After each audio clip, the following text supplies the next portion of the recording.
fake news ang presidente natin, drug addict ang presidente natin, walang silbi ang presidente natin. Pero kumpirmado po ha, kumpirmado, fake news ang ating presidente, bangag na fake news pa.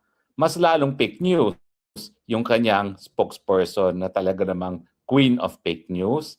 At syempre, ang kumpirmadong kumpirmado, nag-junket lang ang high-level delegation galing sa DOJ na pinamumunuan ni Secretary Vida sa Prague.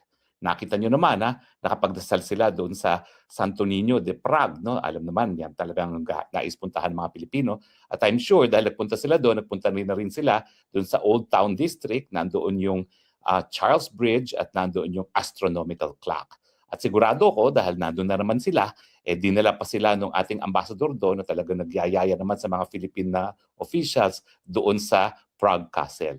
At I'm sure nakatikim sila ng Prague food, no, na hindi naman ganun kasarap kaya hindi kayo masyadong maraming na-miss. Pero nakakabuisit, halatang halata na wala silang dahilan para magpunta sa Prague kasi nandoon naman yung ating ambassador.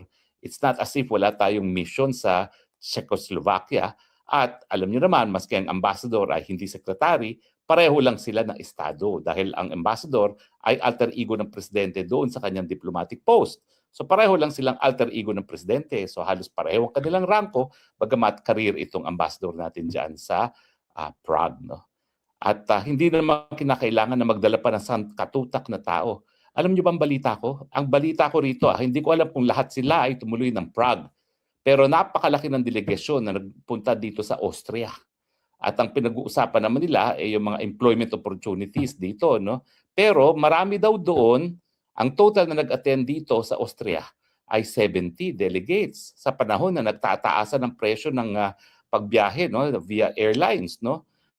At marami daw doon sa delegasyon na yon ay sumama din sa Prague. Siyempre, since ang Prague naman ay 3 hours by car, 4 hours by train, edi maglamyerda na rin sila para 2-in-1 ang kanilang junket. No? Vienna, na ang buong First District ay UNESCO Heritage Site, at saka doon sa Prague, ang Old Town Plaza ay UNESCO Heritage Site din. No? So ang mga walangya, habang nagdudusa ang mga Pilipino, wala man lang konsyensya, hayun, linustay ang pera ng taong bayan para sa, alam naman natin na, junket lamang. Bakit? Kasi sinasabi ko na nga, fake news lahat ang sinasabi nila eh. Bakit pa sila magpapadala ng tao? Alam naman natin, fake news na yung sinabi ni Presidente na nahuli daw si Zaldico sa Prague. At siyempre, dahil fake news nga sa pagkakahuli, mawala na dun si Zaldico. Okay, alam niyo po, hindi ako pwede magsalita sa kahit anong impormasyon na nakalap ko bilang isang abogado. Pero po pwede ko magsalita sa mga hakbang na ginawa ko. Mula nung narinig ko yung fake news na naaresto si Zaldico. Ano unang ginawa ko? Biyernes yun, okay? 16. Nung sinabi ni Pangulo sa kanyang fake news na nahuli daw si Zaldico. Sabi ni Claire, hindi raw ever sinabing naaresto, nahuli lang. Ano bang common meaning ng huli? Di ba huli in English is detained or arrest? Hello, that's not, wag na tayo paligoy-ligoy pa, no? Common meaning na lang gamitin natin, nahuli daw at nasa jurisdiction daw ng Czech Republic. Well, hindi ko alam ano ibig sabihin ng jurisdiction, pero siyempre pag tumapa ka naman sa teritoryo ng isang bansa, natural, under jurisdiction ka. Ang hindi alam kasi ng bangag ng presidente, anong definisyon ng jurisdiction. Jurisdiction is legal competence to prescribe conduct and to enforce conduct. Yan ay legislative, prescription of conduct, and enforce, judicial. Okay, so lahat naman, basta ikaw tumapak sa isang foreign country, napapasa ilalim ka sa jurisdiction, pero hindi naman ibig sabihin nun na hinuhuli ka. So nung napabalita yan, ang unang ginawa ko, ito wala akong kahit anong impormasyon na ma-share na covered by attorney-client privilege. No? Dahil ito mga hakbang na ginawa ko mismo na wala namang konsulta kay Zaldi. Una-una, tinanawagan ko ang Prague Immigration Police. Kasi kung siya ay mahuhuli for lack of document to enter Prague, Immigration Police yan. At meron talaga silang Special Immigration Police. Wala sa Prague si Zaldico. Kaya nga, matapos ko magkaroon ng personal knowledge na hindi siya arestado at hindi siya nakadetene sa Prague, sinabi ko na fake news ang bangag ng presidente. Matapos yan, may isang chief of staff, itong si Congressman Garbi na nagbabakasyon naman sa Milan. Sabi ko, pumunta ka ng Czech Republic kasi hindi ako makaalis ng Vienna, no, na meron akong inaasikaso. Puntahan mo naman yung Brno. Brno is the second largest city.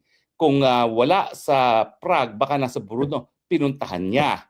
Negative din. Pero 17 na yan kasi 16, nagbiyahe siya, hating gabi siya dumating, 17 na niya na-verify na wala naman sa Brno. Pinuntahan din niya yung immigration police. Ngayon, ito naman si Maharlika, nagpadala sa akin ng mga listahan kung saang posible si Zaldico. Okay? Bubuksan ko yung kanyang text message. Ha? Alam niyo naman, in fairness to Maharlika, vlogger siya, hindi siya sumusweldo sa pagiging vlogger, pero magaling. Alam niya ang trabaho niya. Siya nag-research kung nasaan si Zaldico, ang possibilities. No? At ito yung pinadala niyang mapa. No? May pinadala siyang mapa na nandoon lahat ng mga detention facilities, no? ng Czech Republic, no?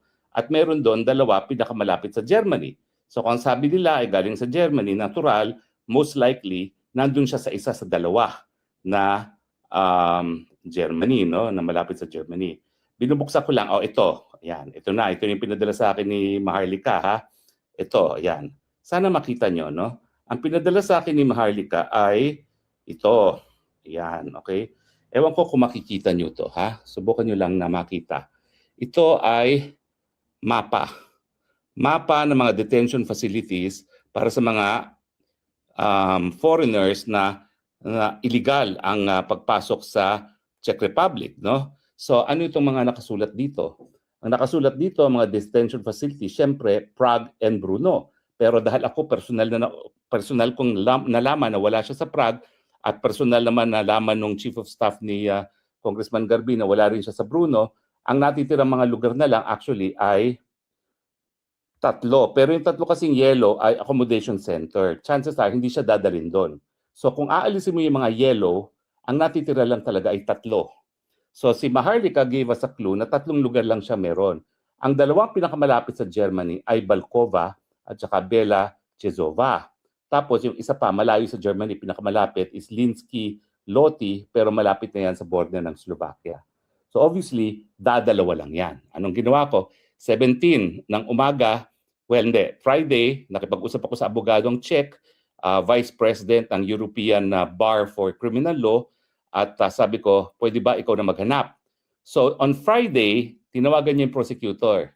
Alam na niya na wala, hindi arestado si Zaldico. Alam na niya. So Friday pa lang yon. Kaya nga, ang lakas ng loob kong sabihin, fake news talaga itong si Marcos Jr. At kinabukasan, pinuntahan niya yung lugar kung saan posible, dinala lang siya para tanungin. Pero as of Saturday, wala na siya ron dahil Friday pa lang, wala na siya. So ladies and gentlemen, ang totoo niyan, as of April 16, wala na siya ng Czech Republic. Sandaling-sandali lang siya nagpunta ng Czech Republic. Yan ay base sa mga personal na ginawa ko at personal na nalalaman ko. Kung meron man akong ibang pang alam, hindi ko po pwedeng ipasa publiko nang hindi nalalaman ni Zaldico. Hanggang doon na lang tayo.